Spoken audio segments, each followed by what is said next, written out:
This broadcast is brought to you by Israel Bonds, the most direct and impactful way to support Israel. Invest now at israelbonds.com.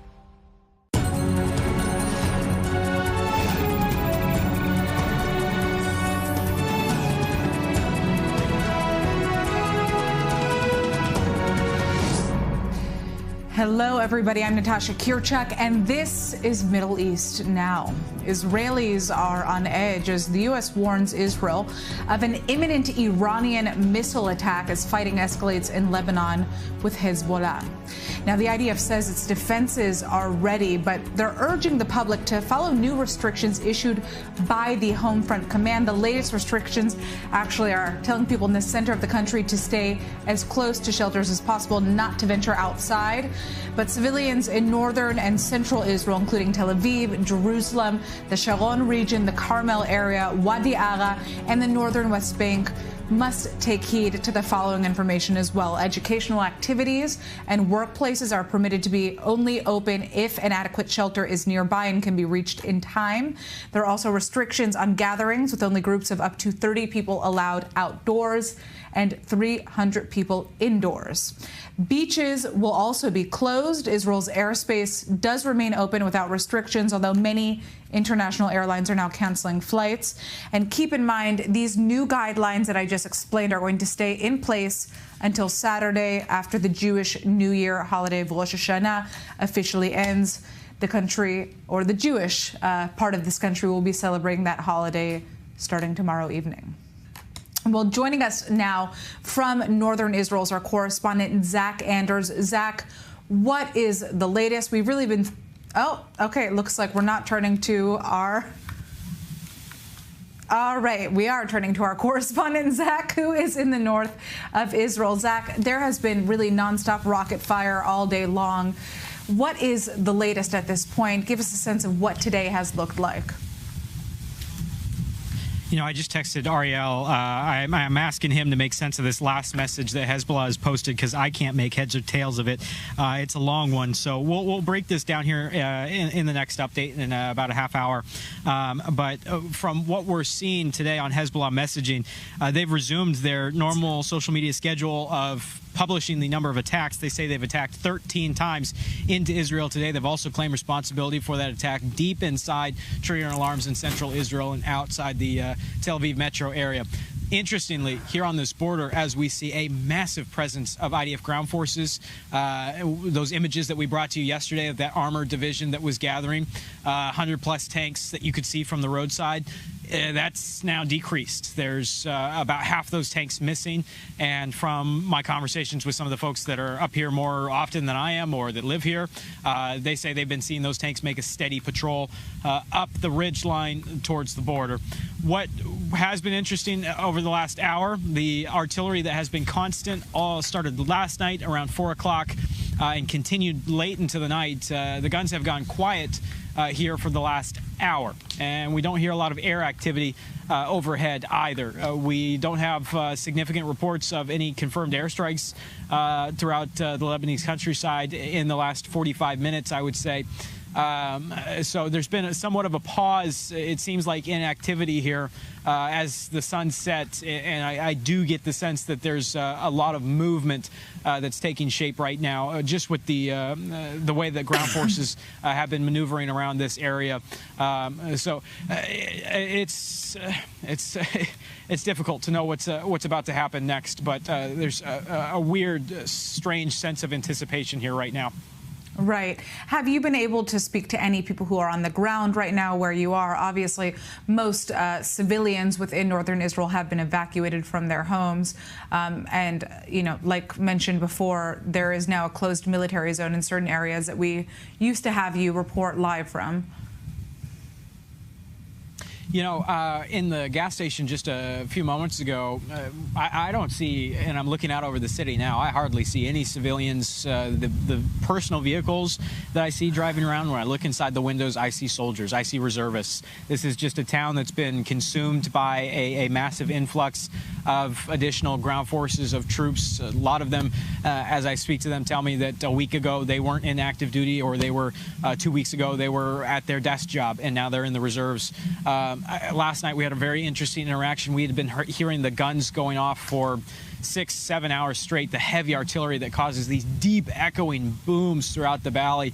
And his eyes were as big as dinner plates. And we asked, you okay? And he's like, yeah, I've been next to that artillery all night, and it just jarred him.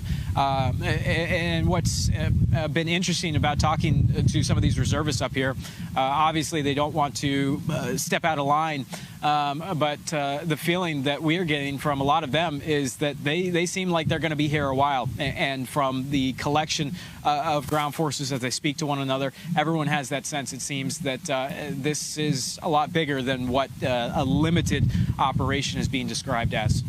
All right, that's our correspondent Zach Anders joining us live from the north of Israel. We're going to be back with you towards the end of the show. Just want to say that we are seeing another warning from the IDF spokesperson, Daniel Hagari. He says that the anticipated missile fire from Iran is likely to be large scale. We are following the threat seriously, and we ask the public to follow the Home Front Command guidelines. A fire from Iran could be wide in scope. So again, if you're living here in Israel, no matter where you are told to stay close to a bomb shelter.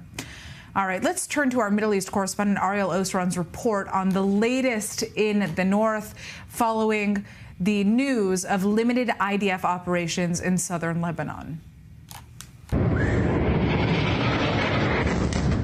After months of strikes from the air, Israel's offensive against Hezbollah has entered a new phase. The Israel Defense Forces is conducting limited and targeted raids along Israel's northern border against the threat Hezbollah poses to civilians in northern Israel. The IDF said that over the past year, special forces have already conducted at least 70 localized raids against Hezbollah targets and compounds in southern Lebanon. Among the targets were numerous underground tunnels, some built under civilian homes and villages close to the border, used by Hezbollah to store advanced weapons, some Iranian-made, and to launch ground attacks on Israeli forces and border communities. A total of 700 terror assets were destroyed, the IDF said. Hezbollah had prepared to use those villages as staging grounds for an October 7th-style invasion into Israeli homes. Hezbollah planned to invade Israel, attack Israeli communities, and massacre innocent men, women, and children. They called this plan Conquer the Galilee. If the state of Lebanon and the world can't push Hezbollah away from our border, we have no choice but to do it ourselves. The IDF issued an immediate evacuation order for civilians in 28 villages in southern Lebanon, not all adjacent to the border, to head north of the Awali River, saying Hezbollah's actions have forced Israel to act. The military also called up 4 additional reserve brigades for operational missions against Hezbollah. We are eliminating the Hezbollah organization in southern Lebanon and cutting off its arm, Radwan, along the entire line of contact. What we will do here is an expression of the meaning of returning our northern residents to their homes safely. We are changing the security situation from start to finish. Both Hezbollah and the Lebanese army denied there was any Israeli activity inside Lebanese territory, indicating chaos and disarray among their ranks. Lebanese caretaker Prime Minister Najib Mikati said his country is facing, quote, one of the most dangerous phases in its history. Meanwhile, the United States announced it would deploy a few thousand more troops and 3 additional aircraft squadrons to the Middle East to defend Israel. We have been in conversations. They have been informing us about a number of operations. I've seen reports about ground operations. We've had some conversations with them about that. They have, at this time, told us that those are limited operations focused on Hezbollah infrastructure near the border, but we're in continuous conversations with them about it. Throughout the day, Hezbollah continued launching dozens of rockets at northern Israel, as well as numerous mid-range missiles at central Israel. The IDF said some of the missiles were intercepted, with shrapnel falling in some central Israeli cities and on the central Route 6 highway, injuring one man moderately.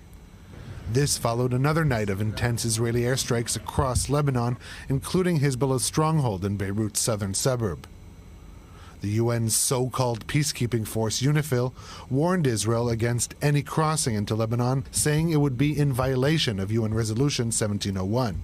That same resolution prohibits Hezbollah from having military assets in southern Lebanon.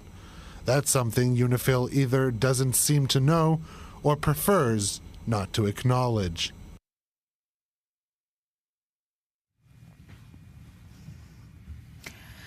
Well, joining us now in the studio is international affairs analyst Dan Perry and Colonel in the Reserves Dr. Jacques Neria, the former deputy head of assessment of the Israeli military intelligence. Before we just kind of get into everything north and Iranian axis of resistance, there are reports now of a shooting in Tel Aviv. It's unclear whether or not this is terror-related, but the incident is ongoing. We're going to have reports and more updates for you on that shortly, but it is apparently in Yafo, in Jerusalem Boulevard, Sderot Yerushalayim. All right, I'm going to turn to our guests right now. So let's talk about these limited ground operations in southern Lebanon. Why is this happening now? Why was the decision made? Obviously, we've been hearing reports now for days on end that this was imminent. But what changed within the last 24 hours? Well, I think that the IDF is working according to a schedule. This schedule began, if we look at the serious encounter between us and Hezbollah, with the pagers incident, with the walkie-talkie incident, and then with the elimination of the mass elimination of leaders and of Hezbollah. And now comes the next phase. I mean, we know today that it's been weeks that special forces were just entering Lebanese territory and trying to search for weapons and weapon caches and the blowing up all sort of tunnels and fortifications. And now it seems that they have carried in those last weeks about 80 operations, 80 raids, raids, and now and they have found that those villages were emptied by the inhabitants. They all fled. They were all evacuated, and the south is completely empty. This is why it gives you the impetus to go inside and to widen the scope. You don't mobilize 4 new brigades, and you don't enter Lebanon with 2 tank brigades and 1 commando divisions in order to do a limited operation. This is nonsense. So, right. So in my view, that transparency is lacking here. I mean, it reminds me of the first Lebanese war, when everybody thought that we were going to go up to 40 kilometers, and we found ourselves in Beirut. Okay, so this is, in my view, the idea is to begin at the border and to reach a certain geographical depth, I believe that till the Litani, and this has to become a DMZ, demilitarized zone, like the one that exists between North and South Korea. This is the ultimate goal, in my view, and this is the only way that Israel can secure its security and allow all those its inhabitants to go back to their homes. Okay, we're going to come back to you shortly. And Dan, I want to hear from you, but we need to turn to a guest that we have joining us right now on Zoom. Israeli troops have launched a limited ground operation against Hezbollah, essentially telling around 25 southern Lebanese villages to evacuate. Amid intelligence that the terror group was also planning an imminent October 7th-like invasion of northern Israel. Now, this comes as Israeli airstrikes are continuing to target Hezbollah operatives in Beirut. The Lebanese Prime Minister says his country is facing one of its most dangerous phases, and that 1 million people have been displaced in the fighting so far. This, as Hezbollah continues to fire rockets into northern Israel at almost every hour of the day at this point. And joining us now is foreign policy expert Dr. Walid Fares, the author of Iran, Imperialist Republic. Walid, first of all, give us a sense of what we're hearing from the Lebanese public on the ground at this point. How vast is the damage in Lebanon? How concerned is the public about the operations that we're now seeing in the south? You have 2 Lebanons at this point in time. The one that supports Hezbollah, the Islamic regime in Iran, Bashar al-Assad, what is called now the axis of resistance. Those are, on the one hand, very concerned, because if Israeli forces go in or strike in South Lebanon, it is their infrastructure, the supporters of Hezbollah, which is going to be hit. So on social media and in direct contact, they are expressing, on the one hand, mobilization in support of the resistance, quote unquote, but on the other hand, in private calls, they are very concerned about their life, style and everything else. There is the other Lebanon of March 14, or the Cedars Revolution, or the one that has been victimized by Hezbollah since 2005 at least, the Sunni, a majority of them. We saw what's happening in Tripoli. Vast demonstrations, non-armed, but vast demonstrations against Hezbollah or in celebration for the death of the leadership of Hezbollah. Also, obviously, the Druze who countered Hezbollah in 2008 in actual battles in the Shuf Mountain. And last but not least, the majority of the Christians. We know that there is a small minority funded by Hezbollah, but the majority has been also victimized since 1991. So you have 70% demographically of the Lebanese who are opposed to Hezbollah, but unarmed and unsupported. And then you have 30% who are actually the basis and those who profit from Hezbollah who are concerned about this Israeli operation. Walid, we're going to turn right now to guests that we have joining us in studio. We'll be back with you shortly. There is a major terror incident, what appears to be a terror incident here in Tel Aviv in Yafa Boulevard, which is really just a 5-minute walk from where we are right now.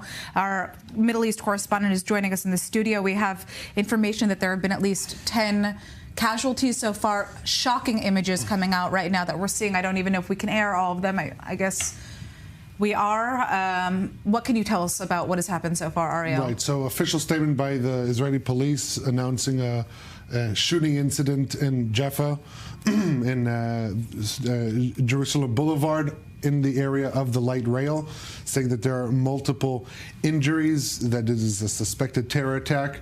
And the Israeli emergency authorities have announced a mass casualty event. So we still don't have official confirmed numbers yet. But according to the police, there are indeed multiple casualties on the scene, as well as multiple forces that have gone there. To the best of our knowledge, this is still an ongoing event. We do not know, have not received word that this has been complete. And so we are continuing to monitor the situation, and we'll. There are reports that one terrorist has been neutralized so far, coming out right now. Again, this is really a breaking story, and we're going to have to wait and see how this plays out. Keep in mind, this is coming amidst an impending Iranian attack. So obviously, the public is very much on edge right now, kind of waiting for instructions as to what they need to be doing. We do know that the IDF Home Front Command has told people to stay in your shelters, stay indoors. But in terms of this attack, do we have any sense of who could be behind it? So that is indeed the question that is coming to mind right now, and we still don't have official claim of responsibility for this. But as the reports started coming out, Hamas issued a statement on its official accounts calling for solidarity events as well as attacks against Israel as we approach the 1-year mark to October 7th attack, saying that in the coming days they want to see people around the world, but also inside Israeli territory, showing solidarity, whether it's through protest or through attacks against Israeli soldiers or civilians. I think the fact that this call coincided really came the same moments as initial reports came out of this mass casualty event that is emerging in Tel Aviv could signal a link between the two, even if not a direct link, even if this isn't a Hamas attack. Obviously, Hamas incitement for months, and they're using as the calendar to further incite for attacks against Israeli civilians, against Israeli forces. And so even if these terrorists were not directly affiliated to Hamas, they definitely were affected by the incitement campaign that has been going on not only since October 7th, since Hamas carried out the worst attack in Israel's history, but also before and since. All right, so just a quick reminder of what we're talking about here. There are initial reports of a shooting attack in Jaffa and Tel Aviv, just about a 5 to 10 minute walk from where we are in these studios right now. Apparently multiple gunmen opening fire, multiple casualties, very shocking videos coming out right now of people basically lying on the street right next to the Tel Aviv light rail, which is essentially a new train that has been built here in the city. This is a suspected terror attack. There are reports saying that at least one terrorist has been neutralized, but we're going to wait and see. Our Middle East correspondent, Ariel Osran, is here with us in the studio following this closely. Right now, the incident is ongoing, so I'm assuming that we're not going to have anybody on the scene just yet. But I'd like to turn to our guest, Dan Perry, who is joining us in the studio. All right, obviously what we're seeing right now is psychological warfare that is being waged on the state of Israel. Just a couple of days ago, we were looking at a situation where we saw people dancing in bars, celebrating about Israel's successes in targeting Hezbollah's leader and its commanders, essentially taking out the entire leadership structure of this terror group, which has been launching over 9,000 rockets at Israel since October 8th. Has something changed now? Is it too early for Israel to be celebrating about any victory? Oh, it's clearly way too early. But Israel, for about a year has not had much to celebrate. The seeming evisceration of Hezbollah with rapid speed and with some spectacular style over the past month or so definitely created a feeling in Israel that there might be a turning of the tide, not only tactically, but maybe strategically. There is a sense in Israel that maybe the time is nigh when the seeming impunity of the axis of resistance run by Iran is over. And not only has Israel stopped tolerating this, but maybe the world can be made to stop tolerating this. And yes, that creates maybe not euphoria, but a feeling of impending victory in Israel. I'm not at all surprised that affiliated entities or just supporters of this axis want to put a dent in that. And terror attacks are so easy to do. There is so much weaponry in Israel and the Palestinian areas. There's so many explosives. I mean, God forbid if Israel got unlucky, what could happen here? So we need maximal vigilance. I'm not sure we can learn that much from any particular incident. And as regards the anniversary, historically, Western countries are always on edge ahead of anniversaries, expecting something to happen, be it 10 years since 9/11 or whatever, and generally it doesn't. But who knows? October 7th was such a game changer that maybe there's a lot of a desire to create symbolic attacks around this weekend, which also happens to be Jewish New Year weekend, Rosh Hashanah, and that's not helping either. We're now getting unconfirmed reports that there have been 4 people killed in this attack, this alleged terror attack on Jaffa, in Yerushalayim, Sderot Yerushalayim, that would be Jerusalem Boulevard. Sorry, I'm saying it in Hebrew. Again, these, the final numbers are unconfirmed, but obviously in the visuals that you're seeing right here, there are multiple bodies on the street, and the incident is still ongoing. Ariel, any new information other than this at this point, or? Yes, what we can say, to the best of our understanding, the terrorists were on the light rail. They got off and then started opening fire at civilians who were there waiting to board the light rail. And that caused significant injuries and also what appears to be casualties. Now, and then they split up into 2 areas. One scene is believed to be still active. The other, as you mentioned, the terrorist was neutralized, and still we're waiting for official confirmation as to these, but this is based on footage that we see, that you can see pictures of the terrorist armed getting off the train, shooting, and so this is, you don't need official confirmation for that. But as to the current situation, the understanding is that there's still one active shooting scene.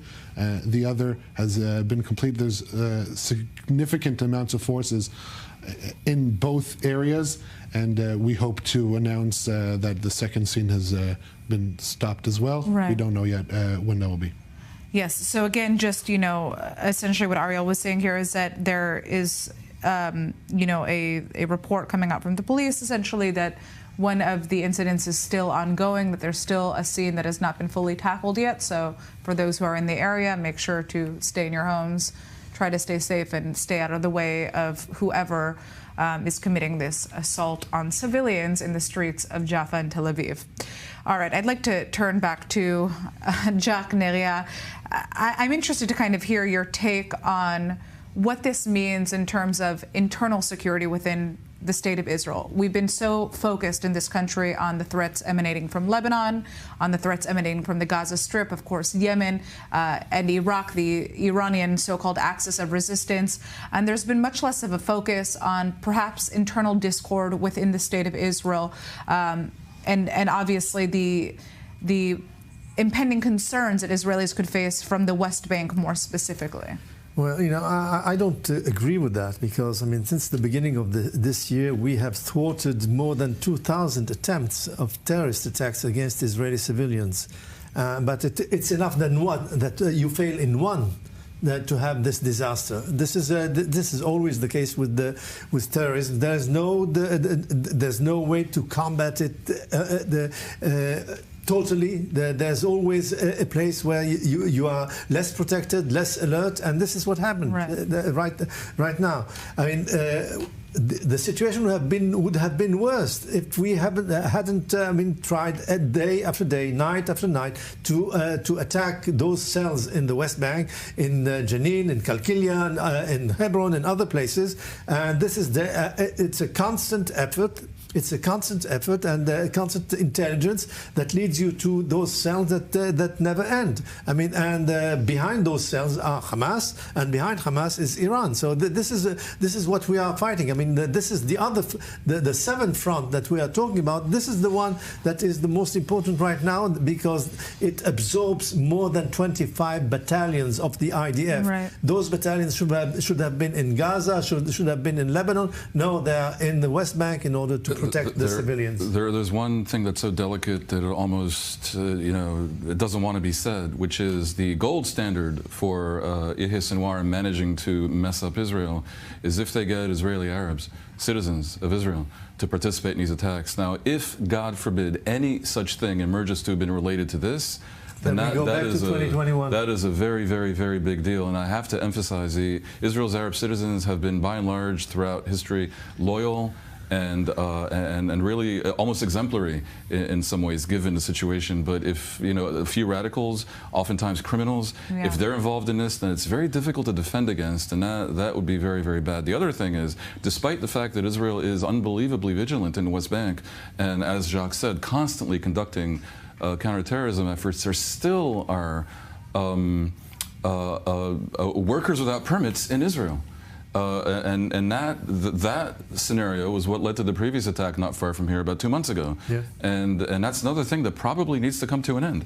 Yeah.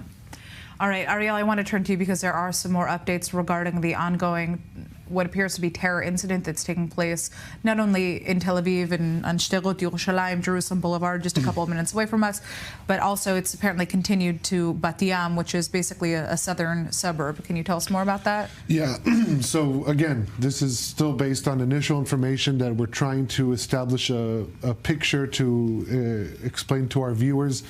The understanding is that about half an hour, 45 minutes ago, 2 terrorists boarded the light rail in Tel Aviv. We know that when they got off at a stop in Jaffa, they opened fire at civilians waiting to board the train. It is not clear yet at what point they also opened fire inside the train. Images that coming out from Tel Aviv show that they are that they shoot civilians multiple times, and some of the pictures you can see the terrorists smiling as they do it, and then they split up. One of the terrorists was killed on the scene, and my understanding is that the second one was killed as well. Now, the reason that Bat Yam is believed to be a scene as well is because there were injuries and casualties on board the train that continued to the next stop after this happened, and so people waiting at the Bat Yam station, when the train arrived, the doors opened, and then they could see the carnage that continued from the last station in Jaffa. The police and emergency services and security forces, IDF, police, are on the scene in huge amounts, and to my understanding, there is no longer an active shooting event in Tel Aviv, but a mass casualty incident has been announced following so that final scene that we were being warned about has now ended, according to the information that you have. Yeah, again, initial information, nothing yet official from the police. Nothing is yet confirmed, but that is, I guess, a positive highlight out of everything that you just said right now. And given the fact that the police just informed that the police commissioner has arrived on the scene, I would imagine that's another indication that this incident is over. Yeah. Right. Again, we are getting multiple images of these terrorists there. They are coming getting off of that train, the light rail station here in Jaffa, just a 5 to 10 minute walk from where we are in our studios right now, and opening fire on civilians on the street. Like Ariel said, right before that, they also attacked people on the train, and some of those bodies or the injured were seen at the Bat Yam stop. We're now hearing sirens, it appears. We're getting reports on our phone to make it to shelters. Okay, and, we're being told to go into the bomb shelters right now. Okay. Sirens in Tel Aviv right now. It's not clear where they're coming from. Are we staying inside the studio? Does everybody want to stay out?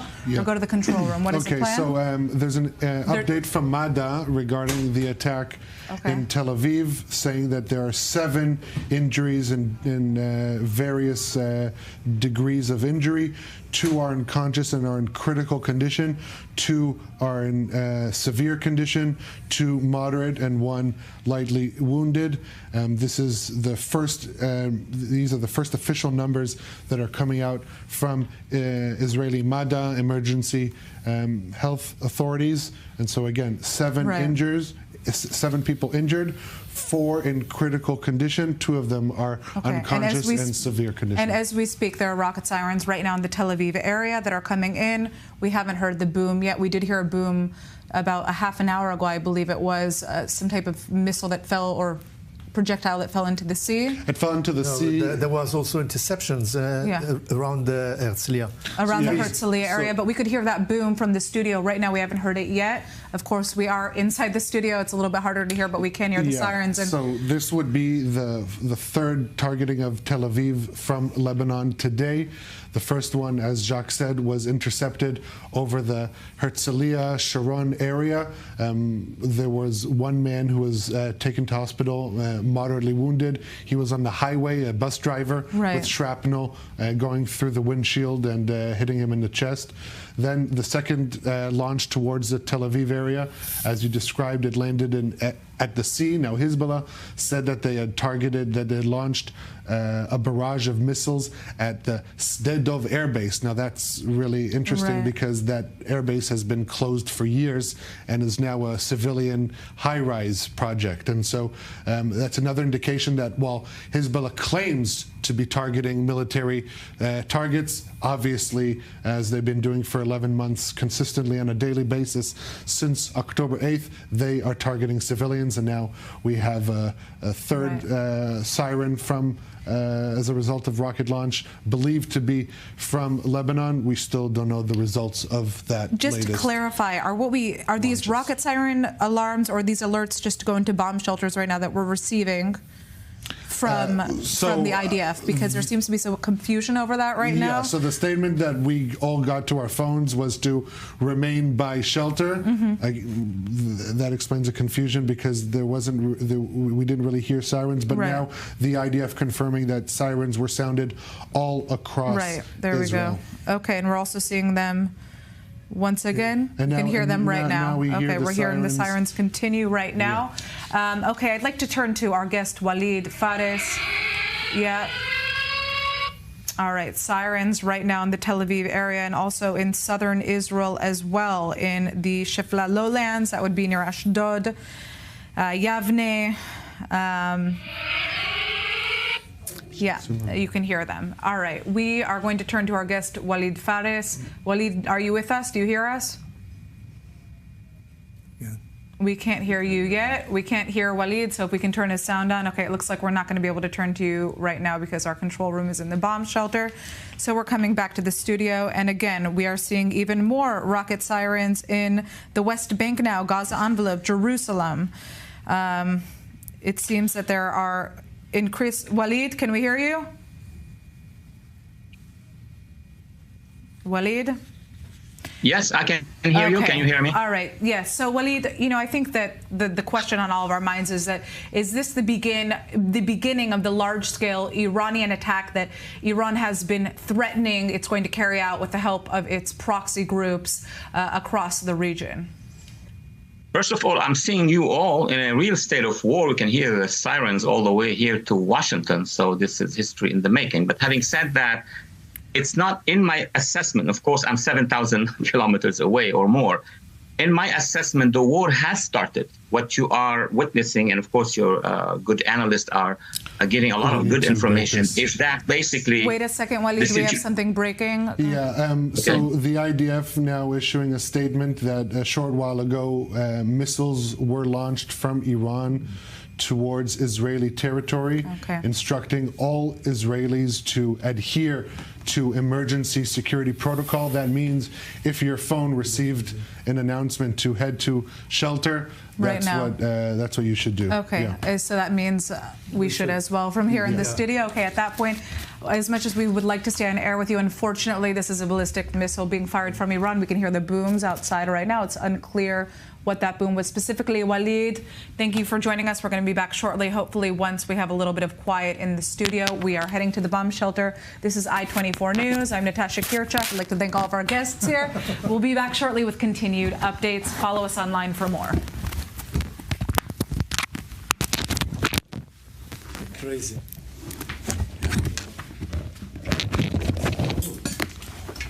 مو عاد 12 شهر، okay?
They're continuing.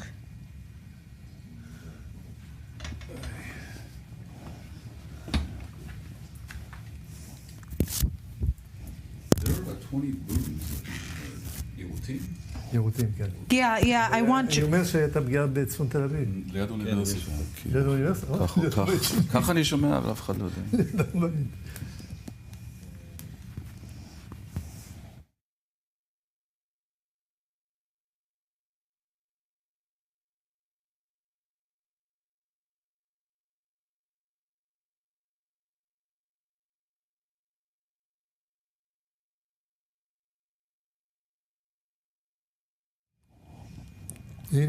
Again.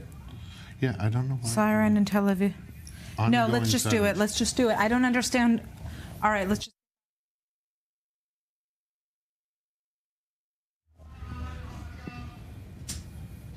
We're back on air right now, but are we going on? I'm aware that we're on air. Okay, we're back on air. Just as we sat down in the studio, there were siren alerts. There are sirens right now in the Tel Aviv area. From what we understand, Ariel, how many rockets and missiles have been launched at Israel? Obviously, we're seeing a barrage from Iran, but are we also seeing these barrages from other areas as well? These are live images of those barrages being fired. Yeah, and so it's kind of hard to tell at this moment. What we know confirmed is that Iran began its missile attack. We heard multiple rounds. You heard that. That was a huge boom here. Of sirens, and now we're hearing booms. This would be the third or fourth wave of missiles that they launched. According to the images coming out, it would indicate that we're talking about a few hundreds of missiles at least that were launched. We don't know if this also included cruise missiles or drones like last time, but in terms of the scope, currently we can say not officially confirmed, but just according to the videos coming out of Iran when they filmed the launches, that we're talking about many dozen, if not a few hundreds of missiles that were launched. And again, this was launched in a staggered manner in waves. So when we left the studio, that was the first wave, but now we're hearing the third or fourth wave that was launched towards Israeli territory. There could still be more on the way. All right, what you're seeing right now are live visuals from Jerusalem Boulevard, where we also saw a terror attack take place earlier this evening, about a half an hour ago. That's actually one of our Hebrew language correspondents who is on the ground at that scene. Apparently 4 people confirmed dead, 7 injured. The incident has now ended, but multiple terrorists were involved in that attack on the light rail station within the Tel Aviv area and also the Bat Yam area, which is a suburb that is just south of Yafo and Tel Aviv, where we are right now. That incident that you just saw took place about a 5 to 10 minute walk from the studio that we're sitting in right now. What you're seeing in these images right now are rockets being fired at the state of Israel. It's not clear. This is live footage right now. These are rockets being intercepted in the Tel Aviv area. The question is whether or not there have been any direct hits. Hearing, getting messages that there has been an impact perhaps in northern Tel Aviv. Again, it is unclear whether or not that is confirmed. You have to understand that at this point, there have been essentially notifications sent to the phones of Israelis across the country telling them to immediately enter into bomb shelters. We just heard another boom right now, right next to us. And it's important to note that obviously we're going to have clear information as to what kind of impacts and shrapnel we see falling in the coming hours. But right now, most people are hopefully, ideally, inside their secure space. Dan Perry, I know that you have something that you want to say on this. I mean, we just don't know what's really going on. But a major question is whether all these rockets that we've been hearing being intercepted over Tel Aviv are from Iran or from Lebanon. Because right now the zeitgeist is Israel is being attacked by Iran. If Iran really fired multiple rockets at Tel Aviv, that would be a game changer, and that would be something close to war. It's official. It's not zeitgeist. It's the IDF. The IDF said Iran fired rockets. Missiles at Israel. Ballistic missiles at Israel. I mean, and we keep on hearing the interceptions overhead. As we're sitting here... Iran had projected that it was going to attack military bases. That was the expectation. But the whole of Israel is in red, I mean, being attacked. I'm curious to what degree this was Hezbollah. If all of this is really Iran, then it looks like something pretty close to the beginning of something approaching war with Iran. Of a major escalation in the region. It means that the Israel's cabinet, who is convening in the next hour, will have to decide how to respond. And I think that the response will be directed against strategic targets in Iran, either in the Gulf area or within Iran. Right. And this Israel cannot afford not to respond. In no way. And by the way, Israel never did attack Iran. This is Iran creating a linkage with Hezbollah the way Hezbollah did with Gaza. Right, but of course Israel would be expecting for the West right now to make that same linkage, by the way, vis-a-vis Iran. Well, the question is whether or not that's going to happen. But of course, the fact that an IRGC commander was killed in recent strikes in Lebanon was... He was in Lebanese territory. He was not. He was not in. I mean, who asked him to be there? I mean, it is Iranian involvement against Israel by putting a general who is advising to the Hezbollah how to wage the war against Israel. I'm sorry, but... All right, I'm just going to, just quickly, just a reminder to everybody that is watching, we are live right now on I-24 News from the Tel Aviv area. Right now, there have been a barrage of hundreds of missiles and ballistic missiles fired at the state of Israel from both Iran and likely from the Hezbollah terror group out of Lebanon. As we speak, many of those rockets have been intercepted. Right now, you're seeing live imaging of Tel Aviv. Just a second ago, you could see that some of those rockets overhead being intercepted. We've been hearing the booms from here in the studio. We are staying live on air for now. We just ran to the bomb shelter and just came back out. Simultaneously, in addition to these massive attacks that we're seeing there, you could see just an explosion in the sky right now. We also saw a terror attack take place about a 5-minute walk from our studio right now. They've actually put gates on the doors of the entrance to our studio because of the fact that 4 people were killed, 7 injured in a shooting attack. Right here, these images right here that you're seeing, we can hear the booms again on the side, are images of the scene of that terror attack. Multiple terrorists got onto the light rail train station and they essentially started shooting people within the train and then got off at this stop about 5 to 10 minutes from where we are and shot people on the street, civilians. It appears, again, we don't have the identities of those victims yet, but this is ongoing. The incident, according to Mada, and of course the Israeli police, has ended, from what we understand, in terms of 2 terrorists dead on the scene. 2 terrorists dead on the scene, but when it comes to the ongoing rocket fire being launched at Israel, unclear when that is going to end. Right now, we seem to have we have red alerts right now in the south, but right here in the Tel Aviv area, we don't seem to be hearing any more of those interceptions yet. Obviously, we're sitting tight. Ariel, I know that you wanted to give us some updates, and there was more that you wanted to add to the conversation we were having. Pro-Iranian accounts on Telegram are posting videos from various areas in Iran, from Isfahan, from Kermanshah in the west, showing the missiles going out, being launched. And a few minutes later, we heard sirens in Israel and the IDF confirming that missiles have been launched from Iran to Israel. So there isn't much of a guessing game as to whether Iran did, for the second time, launch a significant salvo of missiles at Israel. Now, the reason I mention that this is the second time, not just for context, but unfortunately, the last strike in mid-April, that was normalized by Israel, by the international community, by the West, allowing that response, the normalizing. And we're talking about over 300 happen. Missiles that were fired at the state of Israel from Iranian territory. And that normalizing of such an unprecedented cross-continent attack in today's reality is what set the stage for today's strike. And unfortunately, I doubt that this will be the last time we see such a strike on behalf from Iran at Israel. And it would behoove Israeli decision makers as well as leaders in the West to to look at where we are right now, right, what steps were taken to bring us here, and what needs to be done, because a lot needs to be done in order to prevent this from happening.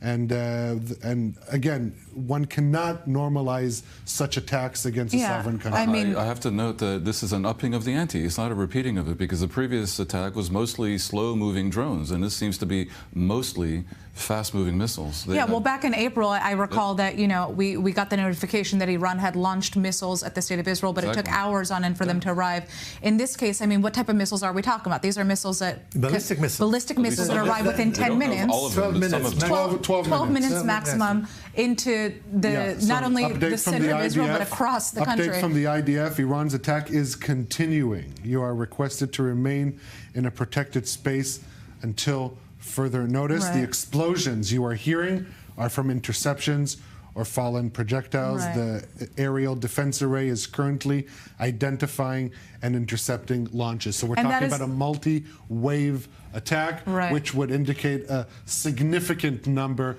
of missiles launched at Israel. And people one thing I just want to say about this, about why it is so important for the public to be staying in the bomb shelters, is because it's the fallout of those interceptions, that shrapnel that is perhaps the most dangerous right now.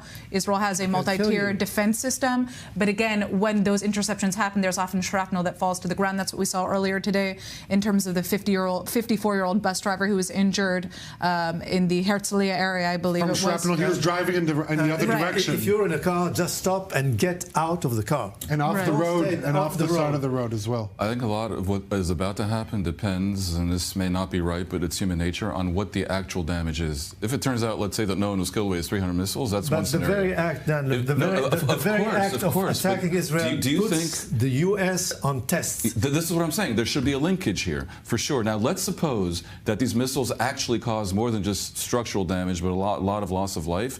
That is certainly a crossing of the Rubicon.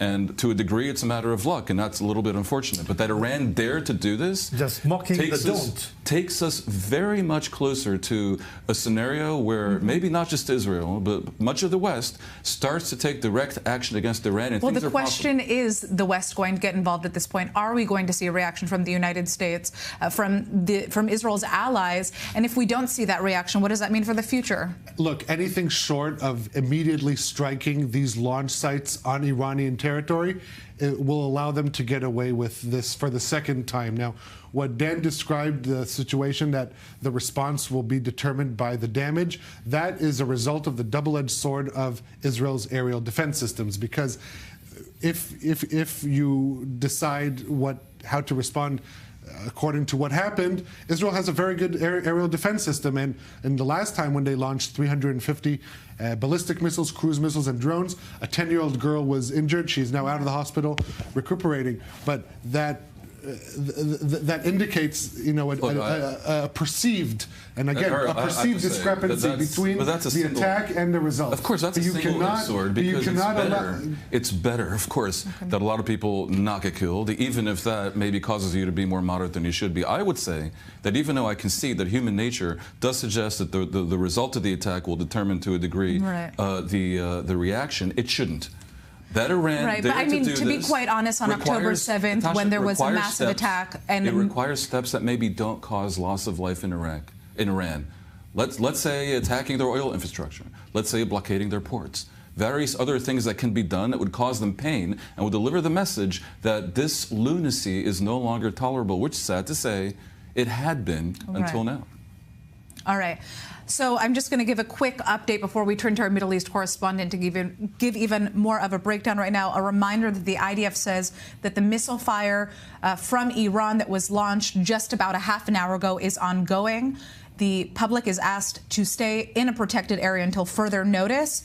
The explosions that are heard across the country are interceptions or impacts for the most part. Again, it's important to note that the shrapnel is perhaps one of the most dangerous outputs here, because the defense system has proven to be very successful. But again, we've seen multiple people injured today, specifically by shrapnel, by rockets that were intercepted. We've seen hundreds of missiles fired from Iran, also rockets from Hezbollah. Many of the missiles fired from Iran well, most of them were ballistic missiles arriving within 12 minutes. And I'm going to let our Middle East correspondent, Ariel Osran, just give us more of a breakdown of what we can expect in the coming hours, in addition to the terror incident that we also saw took place right here within the neighborhood where our studio is right before these missiles began. Yeah, so Israel is undergoing a combined terror attack that is still ongoing. The first terror attack is the ongoing ballistic missile attack originating from Iran. No official numbers yet as to the scope, how many missiles were launched, but we're talking probably about many dozens, if not a few hundreds of ballistic missiles launched from various areas across Iran. That is based on videos coming out from also cities like Isfahan and Kermanshah in the west. At this point, there are no reports of injuries or casualties as a result of this massive barrage of ballistic missiles that has been taking place in waves. We are now in the third, fourth wave. The IDF just issuing a statement saying that the missile fire is still ongoing. This terror attack, state terror attack, originating from Iran on the state of Israel, sending civilians all across the country into shelters, that this is still ongoing. Now, this Iranian attack began about half an hour, 45 minutes after another terror attack inside Tel Aviv, southern Tel Aviv. 2 armed terrorists got off the light rail train in Tel Aviv. Just the stop was a 5-10 minute walk from our studios right here. Opened fire at civilians waiting for the train, perhaps as well as also on passengers on board the train. The latest update by the police is that 4 people have been killed as a result of this shooting attack. 7 are injured in various degrees of injury, and that the 2 terrorists are confirmed dead on the scene, to which also the Israeli police commissioner has just arrived onto the scene. Now, initially it was believed to be a multiple arena attack, a multiple scene attack, because some of the casualties were still on board the train, and after the attack, the train closed its doors and continued on its route south to Bat Yam. And then passengers who were waiting at the Bat Yam station saw the doors open, and they could see the results of the carnage of this horrific terror attack that took place in Tel Aviv. Officially, it has ended, and so the police is taking care of that scene right now. But what is still ongoing is the Iranian terror attack against Israel, sending dozens, if not hundreds, of ballistic missiles at Israel in multiple waves. We have so far witnessed at least 3 waves, to my understanding, but the latest statement by the IDF is that this Iranian attack is still ongoing, and to remain in shelter and to continue to adhere to security guidelines.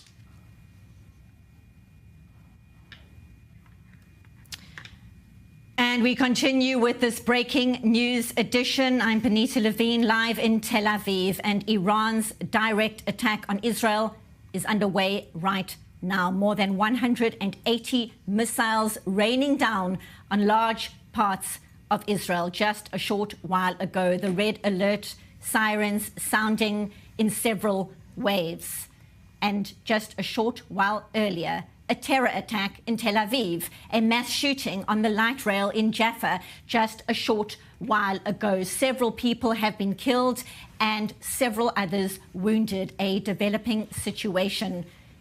And as this all unfolds, to bring you the latest here in studio, and for more reaction and insight, Yaakov Lapin, host of the podcast The Lapin Assessment on Patreon, and a military and strategic affairs analyst at the Miriam Institute and the Jewish News Syndicate, and our Middle East correspondent, Ariel Osran. Gentlemen, thank you for being with us in extraordinary circumstances. And I'm going to come straight to you for an update, Ariel, on what has unfolded in the last hour or so. 2 terror attacks, one in Tel Aviv, a shooting attack, a mass shooting attack, and of course the Iranian missiles raining down on large parts of the country.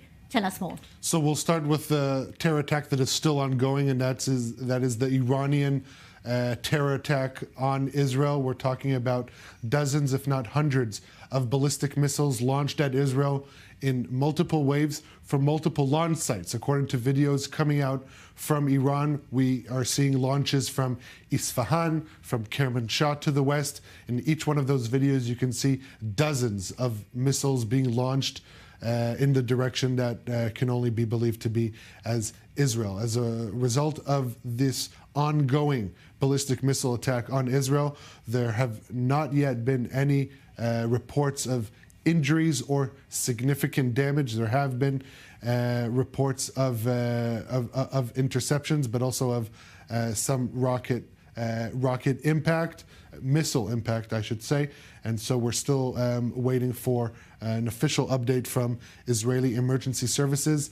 The IDF spokesperson, Daniel Hagari, announcing that this ballistic missile attack had begun. And in the latest update just a few minutes ago, saying that this missile attack on Israel is still ongoing, with sirens heard from Rosh HaNikrat in the north, as far south as the northern part of the Negev desert. That is pretty much where most, if not all, Israelis live. Obviously, there are a few who live south of that point. But again, this is still ongoing, and so it is imperative for civilians of Israel and anyone who is in Israel currently to follow the emergency guidelines. These do save lives. Now, this continuous, ongoing ballistic missile attack on Israel, this began about half an hour after this deadly shooting attack in Tel Aviv on the light rail. Madda Emergency Services announcing that 8 people have been killed as a result of gunfire opened by 2 terrorists who are seen emerging from the light rail in Tel Aviv, opening fire at civilians waiting to board the train. To my understanding, they also opened fire at passengers on board the train, because then when they were continuing their shooting spree at the station, the train closed its doors and continued on its route south to Bat Yam. Their pending passengers were met with the doors opening, and they could see the carnage of this attack. Israeli emergency authorities announcing a mass casualty event. The latest figures coming out from emergency services, official confirmed numbers, are 8 people killed, as well as 2 killed gunmen on the scene. The new police commissioner is said to also be on the scene, and shortly after he arrived, then we saw the beginning of this massive terror attack originating from Iran. I will just note that regarding the shooting attack in Tel Aviv, as initial reports began coming out, Hamas issued a statement not claiming responsibility because it was still ongoing, but issuing a statement calling on its supporters around the world, in the West Bank, inside Israel, to not only march in solidarity of its October 7th attack as we approach the 1-year mark, but to use this opportunity to carry out further attacks on Israeli civilians, on Israeli security personnel. And so even if we still don't see, as of yet, a direct link between Hamas to these 2 terrorists who carried out the attack in Tel Aviv, obviously the incitement campaign is ongoing, and we will learn in the coming hours more details as to the identity of these 2 terrorists and who sent them. Staggering looking at the footage of those 2 terrorists, how nonchalantly they are walking out of the light rail there on your screen. At this stage, the update, at least 8 people killed in that terror attack in Jaffa here in Tel Aviv just a short while ago. Yaakov, I want to bring you in on both these developing situations, but I want to start specifically with Iran, this direct strike. It was massive. Talk to us about your assessment. I think that Iran may have made a very big mistake, because by launching this attack, clearly they wanted to save what's left of their so-called national honor after everything that has been done to their access. Nasrallah was taken out. They also said that this was in revenge for Hania and for the IRGC officer who was killed in that strike together with Nasrallah. So they are trying to redeem their so-called honor and prestige in the Shiite axis which they lead. The problem for the Iranians is that they are not able to flood Israel's air defenses because Hezbollah cannot join full force with this attack. And that was the original Iranian game plan, was to flood Israeli air defenses if this moment came with strikes, massive strikes like we just saw from Iran and from Hezbollah. Hezbollah, most of its firepower is offline. They're firing what they can. That appears to be the case right now. And so not only did Iran, I think, fail to, and we're still at a very early stage here, but it looks like the majority of these projectiles have been intercepted. We still have to wait for more information. This is all, of course, very preliminary. But now Iran has opened itself up to significant Israeli retaliation. And I will just draw viewers' attention to the fact that Prime Minister Netanyahu said very clearly in the United Nations just a few days ago that if Iran strikes Israel, Israel is going to strike Iran, and it's going to strike it hard. So now the ball is in the court of the Israeli cabinet. I am expecting an Israeli retaliation. We don't know how far this is going to go. We are in uncharted territory, but this is unlikely to resolve in the way that the April 14th Iranian attack did, with just a minor strike attributed to Israel on a radar of an air defense system, which was protecting a nuclear site at Isfahan. Now we're at stage 2, round 2. The Iranians don't have Hezbollah like they would have wanted to. I think they're at a disadvantage, and they may have made a very serious mistake. And the IDF saying the attack could be wide-ranging. This was ahead of time, and it did advise citizens in the center of the country to stay near bomb shelters. We're hearing right now that Daniel Hagari, the IDF spokesperson, is likely to address the nation shortly. When that happens, we will bring it to you live, and we'll take a deeper look at the possible response that Israel might conduct after this Iranian direct strike, this missile strike, certainly wide-ranging indeed. But Ariel Osaran, Middle East correspondent, I want to come back to you. Developments in the city of Herzliya, what update can you share? Police issuing an initial statement saying that there is a potential second shooting incident going on in the Herzliya area with potentially terrorists in Hotel Sharon, Hotel HaSharon. That is what the police just informed, saying that large amounts of forces are on their way, and they're surveying the area. So still no official confirmation. There is a concern of a second potential active shooting scene in Herzliya, that is one of the northern suburbs of Tel Aviv, that earlier today suffered impact rocket fire, missile fire from Hezbollah that was intercepted over its territory. So we're seeing across Israel, multiple cities are undergoing combined terror attacks, also shooting attacks on the ground, also missile attacks from the air. So far, there are no reports of casualties. I will note that emergency services saying that as a result of these hundreds of ballistic missiles that have been launched from Iran over the past hour, there are no significant injuries, and there's one man who was lightly wounded as a result of shrapnel. And if we're looking at what the response that Yaakov talked about, the response to the April Iranian attack, that, to my understanding, was dictated in accordance with the results of that strike. How many people were injured? We're talking about a 10-year-old girl in the Negev who was moderately injured. She has since been released from the hospital and is in recovery. But the fact that the results may not be as devastating as the ones who launched the hundreds of missiles had hoped. What we saw last time is that dictated the intensity of Israel's response, basically normalizing such attacks on its territory, and not just Israel's response is what normalized Iran's aggression. Also the West and the entire international community allowing for such attacks to take place. This second attack was only a matter of time until it was to happen, following the response from the last strike. 350 ballistic missiles, cruise missiles, drones launched at Israel. Only 5 made impact. 1 caused injuries.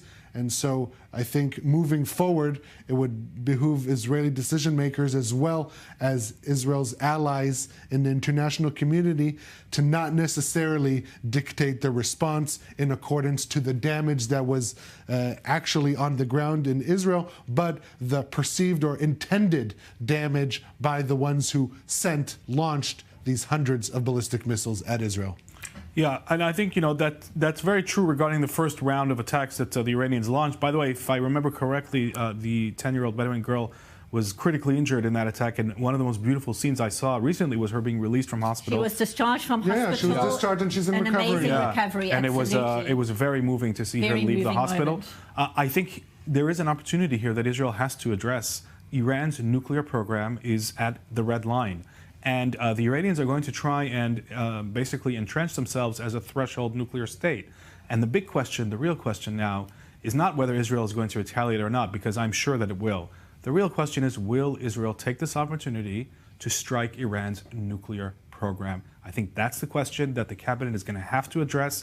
It's the elephant in the room. This could be an opportunity. The Iranians may have fallen into a trap here and exposed their nuclear program because, once again, their primary weapon of deterrence, Hezbollah, most of that firepower is not online right now. They can't bring that to bear, and that changes the strategic situation. Now it's just basically Israel versus Iran with some harassments from Lebanon. Gaza is out of the picture in terms of rocket fire almost completely.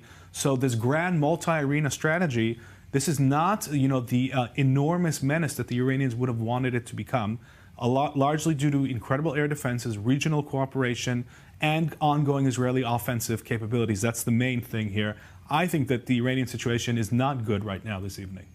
The police just updating regarding the concerns in Herzliya. There is no active shooting incident in Herzliya. There is no terror attack, second terror attack, in addition to the attack that has already concluded in Tel Aviv. Thank you for that update, Ariel Osaran. And I want to go back to Iran and mention of what happened last time. Back in April, the Islamic Republic launching more than 300 missiles and drones in an effort which was largely thwarted by Israeli defense systems with support, Yaakov, from allied countries. So this is a developing situation as we speak, obviously underway right now. This direct strike promised from Iran, and here it is. Would those same allied countries be on board in whatever that response you are alluding to might look like? Well, I doubt it, because I think, the deal really has been all along from the moderate Sunni bloc is that we'll help you out with defense with American cooperation, but, nobody's going on offense against Iran. It's only Israel. It's literally nobody else. I mean, unless you count some of those, minor airstrikes that the Americans launched against the Houthis, which pale in comparison to what the Israeli Air Force did to the Houthis twice in recent months. It's really Israel that's taking the fight to the Iranian axis and going on the offensive. And I think that, on the one hand, the moderate Sunni countries view Israel as their protector by default, by the very fact that Israel is the only one who has systematically, taken apart the Hamas terror army, caused serious damage to Hezbollah, and now is threatening to strike Iran again in retaliation. There's nobody else right now on the map that's doing this. The U.S. has distanced itself. The real question, I think, is not whether the regional states will join. I don't think they will join any attack, but whether the United States would join an attack or not. And look, everything that has, that they've been signaling until now is they've tried to avoid this moment. They don't want a war with Iran, and they have made that very, very clear. Now this moment has come, and they will have to decide whether they're going to join Israel in this retaliation. We don't know the scope of that, or let Israel go it alone. I usually agree with Yaakov almost every time, but the fact that this is the second night in a year that Iran is, for lack of a better word, raining fire on Israel. The images coming out, hundreds of missiles firing at Israel, multiple sites of impact, it kind of gives the sense that Iran has brought the war to Israel with this chokehold of arenas. Now, I agree, Israel's trying to systematically remove its different proxies and has succeeded significantly to take away Hamas's military capabilities, and it's on the path to do that with Hezbollah. But what we're seeing now, we did not see last year, and we're not seeing this happen on Iranian territory. Not that I'm calling to rain fire on Iran. That is not how Israel should conduct its business. But at the end of the day, it does kind of get the sense that they brought the war to Israel. Well, they certainly did now. The only question is what happens next. And my point is that they didn't bring the war to Israel in the way that they envisaged. What they had wanted to do would be to do this in combination with Hezbollah. They would have wanted to see thousands of Hezbollah rockets joined by these hundreds of ballistic missiles. That's not happening. The most Hezbollah can fire is 100, 200 a day. That's the max that they're able to do it, and not on central Israel. They can fire a few rockets on central Israel. That's their current capability. So in terms of the firepower on central Israel, it's Iran on its own. And I don't think that this is the strategy they had hoped for. This isn't the strategy they were banking on. They always want to fight either through proxies or with proxies. But Iran in a state-on-state conflict with Israel, I think, is not what they wanted. And the reason that they put themselves in this situation is because they felt that if they didn't respond to all of Israel's recent achievements, I guess they felt that their prestige would have collapsed. Yeah. We wait to see how it all unfolds. And again, a reminder that Daniel Hagari, the IDF spokesperson, is expected to make an address very shortly to the Israeli nation. And when that happens, we will, of course, bring it to you live. And now for more on the developments on the ground, yet another front. We go live to the north. Our correspondent Zach Anders joins us from northern Israel as this Iranian attack unfolded just a short while ago, raining down missiles on large parts of the country. At the same time, Zach, an IDF ground operation in southern Lebanon said to be a limited one. What update can you share across the northern front? Hi, Benita. Glad you guys are okay. We could see it. We could see all of it. It was like watching a meteor shower rain down across the skies. It's here in the north, somewhat partly cloudy. We can still see the stars. It's a relatively clear night. And as these... Okay, back to you guys. And it's breaking news. We are interrupting that update from the north because once again, red alert sirens are sounding here in Tel Aviv, Jaffa, and large parts of central Israel. This means Iranian missile fire continues right now towards central Israel. You will see behind us our news team, for the most part, is going to the shelter right now. They need to get to some kind of cover. Once again, missiles raining down on Tel Aviv, Jaffa, and surrounds. Not for the first time in recent hours. This is a breaking news edition. Staying with me in studio right now, our panel. And Ariel, again, this is the direct hit from Iran, and it is unfolding. It's unfolding. It's still ongoing. This, again, would be my count, the third or fourth wave of ballistic missiles launched from Iran. As a result of the waves until now, there have not been any significant injuries. Israeli Emergency Services, MADA, reporting 2 lightly wounded as a result of shrapnel in the Tel Aviv area, and that is an illustration as to the importance to adhere to home front command warnings. When there is a siren, when you get an indication, alert from the IDF to shelter in place and protect yourselves, you must do that because often the lethality of the strike is likened to the damage that can be caused also from the shrapnel.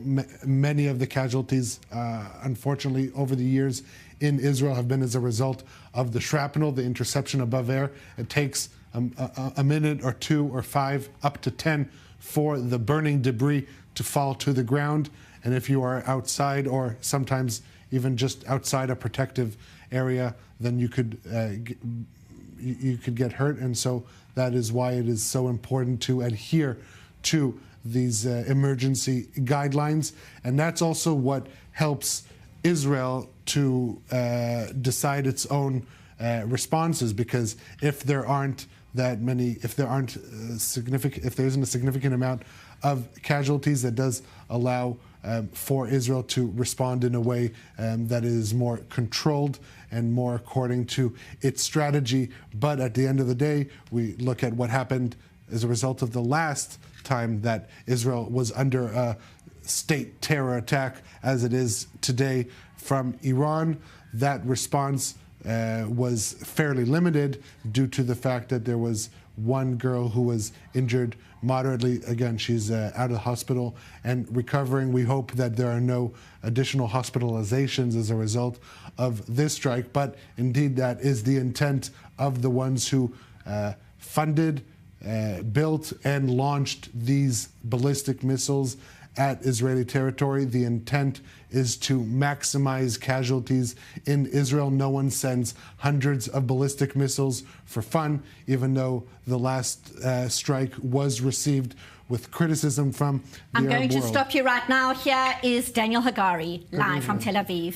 At this stage, we are not identifying additional aerial threats from Iran. You can exit the shelters and you must continue and adhere to the guidelines of Home Front Command. I call on everyone to continue to exhibit responsibility.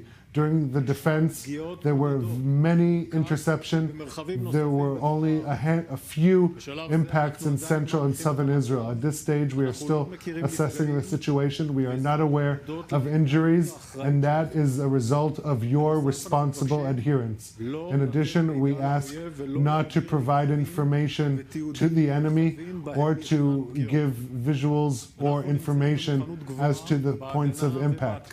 We are in high level of readiness on defense and offense. We will protect the citizens of Israel. There will be consequences to this fire. We have plans. We will act in the place and time that we determine. I will be here later tonight to update you further on all developments. Continue to act responsibly. Question: is there an expectation of additional barrages of rockets? I'm coming to you following the assessment with the Chief of Staff of the IDF. We are not aware of additional threats in the aerial arena. That is why we are instructing civilians that they can leave the shelters. But the moment there are any changes in the guidelines, we will update you on all the platforms. Channel 12, will the IDF respond soon? Like I said, we have our plans. We have a very powerful readiness on offense. We will conduct an assessment and we will respond in the time and place of our choosing. Channel 11. Are we on the brink of a regional war? We are in a multi-front war for a long time now. This is not the first time that there has been fire from Iran. This was more extensive in terms of the missiles that were launched, and the defense was prepared adequately, and that explains why there were so few impacts and injuries on the part of the public who listened to the guidelines, as well as activity of our defenses and the defenses of our partners. We will continue to act this way, both on defense and on offense. Israel Hayom, is the IDF prepared for an immediate response in Iran? Hagari is saying we have capabilities. We are in the highest level of readiness. We are conducting fighting in multiple arenas. This is a very severe strike. It will have consequences, and we will respond in the time and place of our choosing. Thank you. I will continue to update you and any development that there is, and I urge the Israeli public to continue to adhere to the guidelines. There was phenomenal adherence to those guidelines. Continue to act responsibly. Also, in the wake of the shooting attack in Jaffa, we will update you. IDF spokesperson there, Daniel Hagari, thanking citizens for adhering to those home front command instructions. Obviously, everybody getting to shelter as soon as possible when those Iranian missiles rained down on large parts of Israel several times in the last hour or so. We're going to come back to our panel very shortly. But first, I want to go back again to correspondent Zach Anders. He joins us once again from northern Israel. Zach, you know how extraordinary the situation is when we're talking to you about the Hezbollah threat out of southern Lebanon, and we have to come back to Tel Aviv because of the Iranian threat, the missile threat coming out of Tehran. So let's go back to you for an update. What can you tell us on the northern front? After that main bout of alarms that went off, within 10 minutes, we got an air raid alert here in Kiryat Shmona. Remarkably, we only noticed one interception at this time. So while you were all in shelters, about 10 minutes after the alarms went off, Hezbollah apparently firing into northern Israel.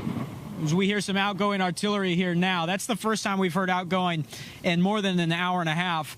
What we are seeing here in the north, based on the visuals that we were capturing of some of the incoming, again, these are high atmosphere detonations. They looked like they could have been on top of us at some points. Again, stressing here what we just heard from the IDF spokesperson about hits potentially in the south and the Negev. We were seeing some of this high atmosphere ballistics, these missiles coming into the north as well, into the Haifa direction. I've been watching Haifa intently. I do not have any reports of any hits near Haifa. I don't have any reports of any casualties in the Haifa metro area as well. But again, we did see some Hezbollah fire, believed Hezbollah fire. But what I think is most remarkable is that while we were watching this border, we did not record, we did not register or see any major incoming from Hezbollah from Lebanon. Now, that's not to say that that didn't happen. This is a confusing period right now we're working through. But we did not see anything that would indicate that Hezbollah participated in this large-scale Iranian attack, timed their attack with Iran's attack. We only noted one rocket here in Kiryat Shmona in the Galilee Panhandle, and there were alarms at similar timing going off in the western Galilee as well, but we don't have any reports of any hits there or any casualties. Again, the north seems largely unscathed by what just took place. It shows you the scope of the threats across the region right now, when one thinks that at the start of this day, the main reports revolved around a potential IDF ground operation in southern Lebanon, said to be a limited one. Talk to us about what is known about what is happening across that front. Well, limited is language that I don't think I would use based on what I have seen. I know that that's what's officially being communicated by the IDF, but the amount of firepower that we see leveraged here in the north, the amount of troops that are staged here, and the conversations that we're having with some of those troops, many of them reservists.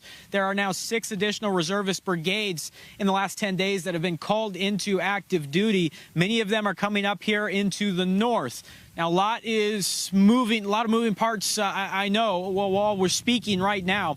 But based on everything that I've seen here along this border, it looks like this is still planned to be, or at least is staged as, a potential large-scale invasion of Lebanon, of southern Lebanon, based on the force sizes that we are seeing here and the targets that are being hit with artillery consistently along these border areas in Lebanon that would be points of entry for invading ground forces. But at the same time, those forces could always be staged as a potential second wave if it came to that. But certainly it's based on the force sizes that we have recorded here in the north, it would be a considerable amount of Israeli ground forces and armored divisions that potentially could be entering Lebanon. Again, at any moment, this could take shape. We have heard about the raids inside Lebanese territory. We know Israeli ground forces are confirmed to have been operating in Lebanon over the past 200 days. That's what the IDF tells us today. But a large-scale invasion, we still do not have any confirmed reports that large-scale ground forces have entered into Lebanon. Thank you so much. You stay safe. That's our correspondent, Zach Anders, live from northern Israel near the border with Lebanon. And now for more, we welcome international security analyst Shukriya Baradost, Middle East and Iran specialist. Thank you so much for joining us on this day. And as I'm sure you know, Iran firing more than 150 ballistic missiles at Israel in this unprecedented attack happening just a short while ago. So many people across the nation running to bomb shelters. This is the direct attack that Iran had threatened. Your assessment, your insights. That's a direct attack from the state, sovereign state to Israel. We're not talking about the non-state actors' attack on Israel anymore. We're talking about the Iran as a state attacking Israel, which is a direct war with the Israeli state. And accountability for the Iranian regime. We know for years they have used these militia groups to not be accountable for all these attacks, which is now is different. Now is declaring the war, which they declared actually since the Islamic regime achieved the power in Iran since 1979. But they've been using these militia groups. But now they directly attacked Israel. But what is important here, unlike a previous, the non-state actor that I talk about, like Hamas and Hezbollah, who use human as a shield for attacking Israel. Right now, what we are worried watching Iran, that we have beloved people in this country.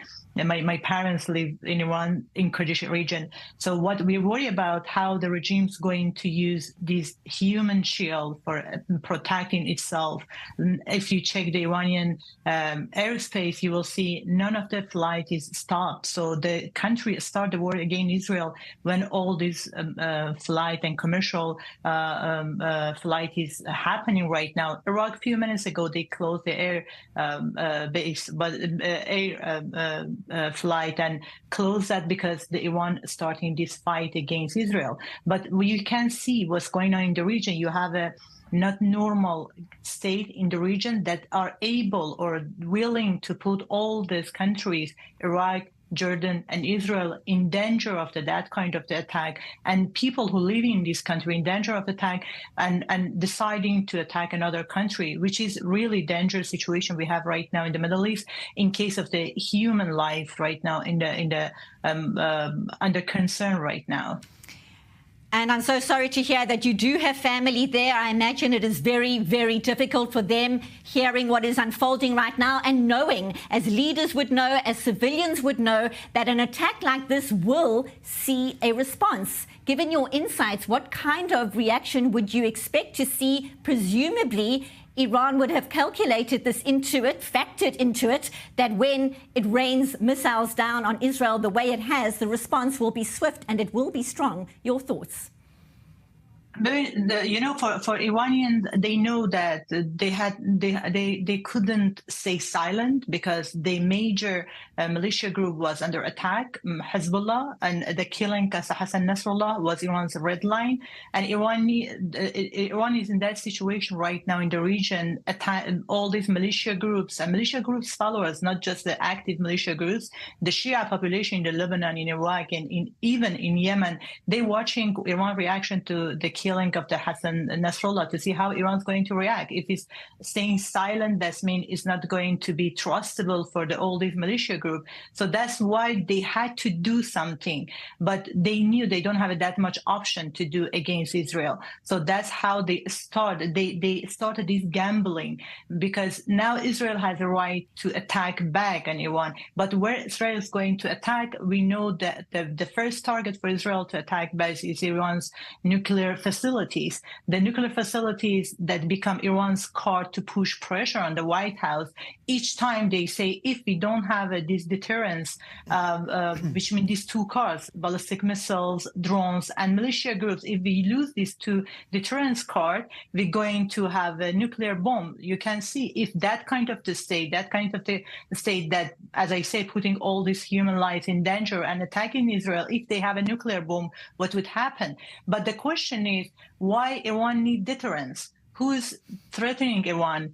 who want to attack Iran. If the Iranian regime doesn't want to attack neighbors, regions, and global structure, why Iran needs a deterrence here? That's why I think for Iranian regime that is a gambling. So what Israel's reaction would be? Definitely Iran's nuclear facility, and preventing Iran to achieve that bomb would be, which is danger not just for Israel, for the all neighboring country too, like right. Saudi Arabia. They asked for Iran's nuclear program recently. They asked Iran should stop this program, and this is how I'm sure the global audience, not just the head of states in the Western country or the Middle East, the audience, I mean the normal human being, like right now they're watching Iran and seeing the real face of this country who already kill their own people inside of the country, but right. outside, that is what foreign policy we're seeing.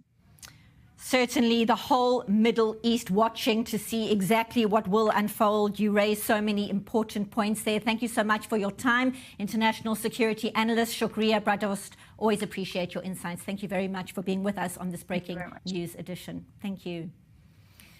And before we unpack exactly what we were just discussing there about the Iranian threat and the likely response to these missiles raining down on central Israel, Ariel Oseran, you've got an update for us. Yeah, so after Zach indicated that Hezbollah did not participate in this Iranian attack, now we're getting another indication that the Houthis did not participate, with the Houthi spokesperson, Mohammed Abdel Salam, praising the, quote, Iranian operation that struck the enemy military targets inside its territory. We salute the Islamic Republic for its support of Palestine and confronting American hegemony in the region. If they were to take part in it, they would have said the joint attack, saying that they will claim responsibility or share more information. This statement by the official spokesperson of the Houthis is a clear indication that they did not take part, unlike last time, I should say. And what do you read into that, Yaakov Lapin? I think that this is not looking good for Iran. They don't have this multiple arena of proxies that can fire on Israel in a simultaneous way, in the way that they had planned to do. None of this is materializing for them, and I don't think it's because they don't want it to happen. It's because they don't have, the proxies don't have the capabilities. The Houthis, by the way, let's just remind the viewers, are approximately the same distance from here as the Iranians, and they were hit very hard by a squadron of Israeli fighter jets, including F-35s and refueling planes. This was a very useful practice run on how to strike a target in Iran, same distance. Obviously, it's more challenging in Iran. They have air defenses, and there'll be more targets to hit. But the Israeli Air Force is clearly able to travel these distance, refuel itself, evade radar detection, and strike targets. It has all of these capabilities, and now these capabilities are facing Iran. Iran has no proxies that it can call upon and say, defend me, deter Israel, make Israel change its mind. Who is it going to call? The Houthis are doing what they can, which is right now very little. Hezbollah, we're seeing, they didn't even take part in this. They would have if they could have. My theory is, if Hezbollah could have taken part in this attack, it would have done so, and it cannot. And so the Iranians are on their own facing Israel. I don't see how this can be construed as anything that Iran, the Ayatollah Khamenei, the IRGC would have wanted to happen. I don't think this was in their planning. What was in their planning then? Their plan was that when, push comes to shove and they would enter into a conflict with Israel. I mean, first of all, their original plan, I think, was to get nukes before they even think about state-on-state conflict. But now that's clearly not, the timing is irrelevant for that. So I think their goal was to be able to land fire on Israel from Hezbollah, with Hezbollah able to flood the Israeli home front with thousands of rockets, what it cannot do now, and Iran simultaneously, at least those two fronts acting in tandem. Those two fronts are not acting in tandem. It's only Iran. So they're just not where they want it to be. I don't think this is where they want it to be. It's actually a little bit of a desperate move on their part to try and salvage their honor, salvage their prestige. They took a huge risk. Now the ball's in Israel's court, and I think there is an opportunity here. Israel has to consider the opportunity of the nuclear sites. Meetings at defense headquarters in Tel Aviv as we speak. Ariel. Yeah, I think we need an Iranian strike to make me disagree with you, unfortunately. But even if we didn't see a combined simultaneous attack, Israel is attacked by multiple fronts, by multiple proxies, and just this past month we've seen an escalation from the Houthis. They did not reach Tel Aviv with missiles up until last month. Now they've done it 3 times. The pro-Iranian militias in Iraq have ramped up the pace of their missile and drone launches at Israel, becoming a daily occurrence and often multiple times in a day. This Iranian strike is emerging, appears to be, we'll probably learn in the coming hours, more substantial than the strike in April. So the Iranians could be in a corner, they could not be where they want to be, but they and their proxies are at their most violent situation against Israel than they ever have been. And the current trajectory is only one direction. That's at the moment, and that is to continue to escalate. And there has not been any strike on the part of Israel, whether it was Hudaydah back in July or Hudaydah and Ras Isa this past week. That does not appear to change the strategic decision making of the Iranian axis. Gentlemen, stay with us. We're going to come back to more, but right now, if you're just joining us, this is breaking news coverage. Iran's direct attack on Israel happening just a short while ago. Confirmation now that more than 180 missiles were raining down on large parts of Israel just a short while ago. Those red alert sirens sounding in large parts of the country. And a little earlier, a terror attack in Tel Aviv, a mass shooting on the light rail in Jaffa, and confirmation there that 8 people were killed and several wounded. Police were on the scene. You could see right now, obviously, emergency teams converging there on Jaffa, just a short distance from our studios. And this was a devastating attack on civilians. Middle East correspondent Ariel Oseran, bring us up to speed on this terror attack a little earlier in the evening. An extraordinary evening it has been. Yeah, because we've been discussing how Israel's been tonight under multiple terror attacks, state terror, Iran we've been discussing, and also this more familiar, unfortunately, shooting terror attack in Tel Aviv. 2 armed gunmen about at around 7:15 opened fire, or emerged from the light rail, opened fire at civilians waiting to board the light rail. To my understanding, they continued their shooting at passersby as the train continued on its path south, with injuries inside, because people who waited in the Bat Yam station, when the doors opened, they found the carnage.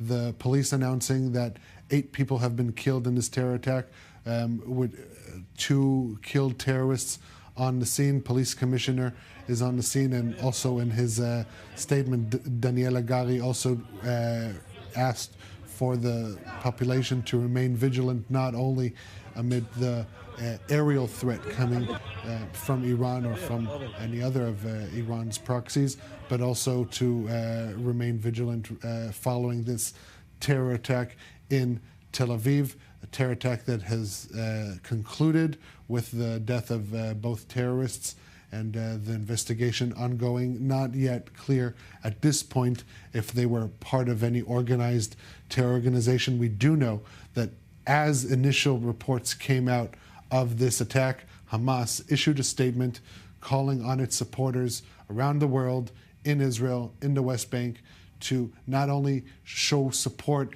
in protests and in marches in solidarity as we approach the 1-year mark to their October 7th massacre in Israel, but also to use this opportunity to carry out further attacks on Israeli civilians and security personnel. And so even it could emerge that these terrorists were part of Hamas. I think the close proximity of the timing could indicate as such. But regardless, this attack came on part of a clear campaign of incitement on the part of Hamas, other Palestinian terror organizations, to try and bring out more terror attacks, because they're limited to what they can do militarily.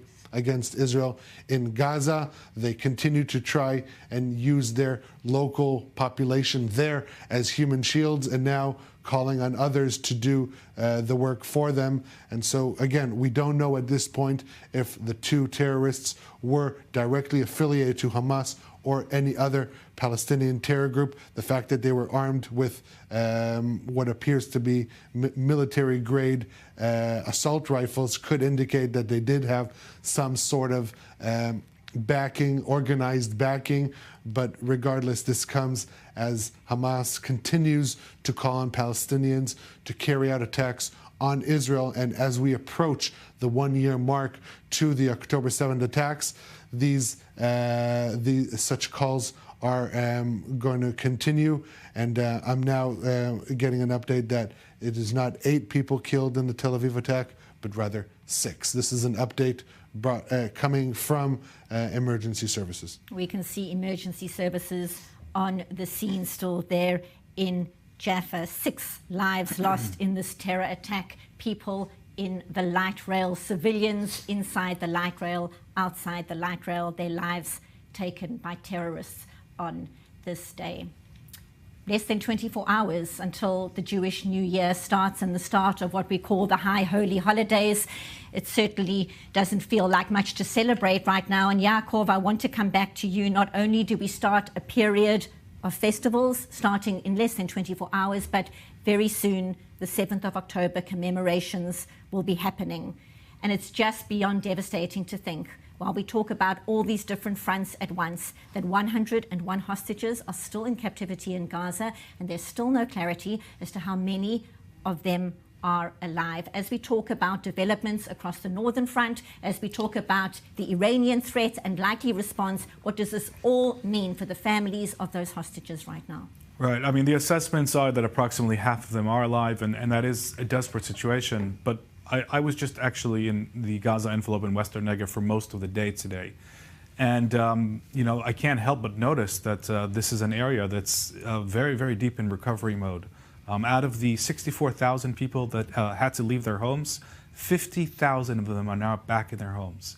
And I think that that is an enormous Israeli strategic victory over the death squads of Hamas and over the jihadist Iranian-backed ambitions of Hamas. And what the IDF has been taking apart in Lebanon, and now we're only getting the full glimpse of this, is the Hezbollah death squad Radwan unit plans to do the same and worse in the Galilee. That infrastructure is now being taken apart as well. Hundreds of missiles, anti-tank missiles that would have been directed at homes were taken apart. So we're seeing the infrastructure of jihad being taken apart in the south and in the north. Yaakov Lapin, Ariel Osaran, thank you both so much. And what is clear is what happened on the 7th of October will not be allowed to happen again, despite the threats on all these fronts at the same time. And that is a wrap for this breaking news edition on the eve of the Jewish New Year. Extraordinary circumstances across the region. I'm Benita Levine, live in Tel Aviv. Thank you for watching. Be safe.